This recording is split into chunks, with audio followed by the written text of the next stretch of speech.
দেশ জুড়ে শুরু হয়েছে তীব্র তাপপ্রবাহ। দিনের পর দিন বাড়ছে তীব্রতা।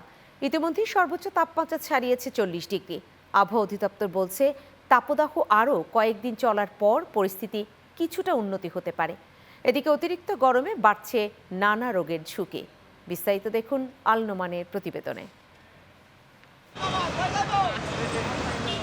প্রখর রোদ আর অসহনীয় গরমে হাঁসফাঁস করছে জনজীবন। প্রয়োজন ছাড়া ঘরের বাইরে বের হওয়া যেন হয়ে উঠেছে কঠিন এক চ্যালেঞ্জ। সবচেয়ে বেশি বিপাকে পড়েছে নিম্ন আয়ের মানুষ।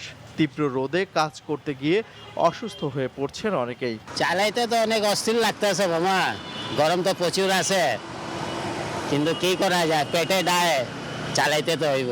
তো বেচা কিনে বেশি করতে পারবো, আমার জন্য ভালো আর কি। কারণ মানুষের কাছে তো মনে করেন যে গরমের পরিস্থিতির জন্য মানুষ তো আর বেরোইতে চাইতেছে না।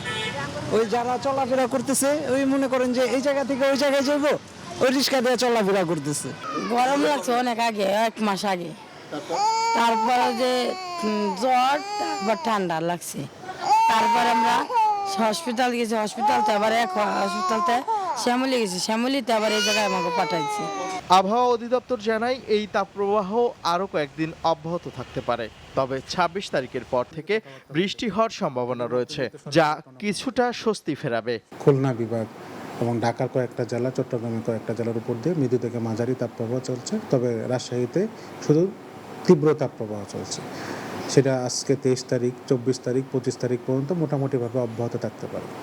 আর 26 তারিখে আমাদের বৃষ্টিপাতটা মূলত হচ্ছে, কয়েকটা দিন বৃষ্টিপাত হতে পারে। তবে 26 তারিখ থেকে আমাদের তাপপ্রবাহ কমা শুরু হতে পারে বিভিন্ন অঞ্চল থেকে, এবং 29 তারিখের কাছাকাছি সময়ে গিয়ে সারা বাংলাদেশ থেকে তাপপ্রবাহটা টোটালি প্রশমিত হতে পারে। এদিকে অতিরিক্ত গরমে বাড়ছে বিভিন্ন রোগের প্রকোপ। বিশেষ করে শিশু ও বয়স্কদের জন্য ঝুঁকি বেশি বলে সতর্ক করছেন চিকিৎসকরা। একদম বেশি ছোট বাচ্চা, 5 বছরের নিচে এবং একদম বয়স্ক যারা, এরা বেশি হাই রিস্ক। গরমে চুলকানি ধরনের সমস্যা হয়। তারপর ধরেন আপনি গরমের মধ্যে অনেকক্ষণ দাঁড়িয়ে আছেন, তখন আপনার যে রক্ত সঞ্চালনটা আপনার পায়ের দিকে যায় বেশি, ব্রেনেও আসে না, তখন দেখা যায় যে অজ্ঞান হয়ে পড়ে যেতে পারে। হার্ট থেকে শুরু করে কিডনি থেকে শুরু করে ব্রেন, সব অর্গান ইনভলভ হতে পারে।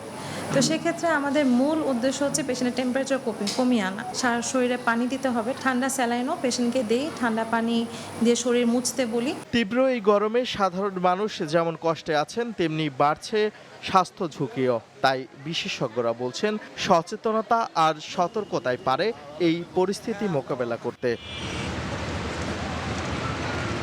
আল নোমান, চ্যানেল 9, ঢাকা।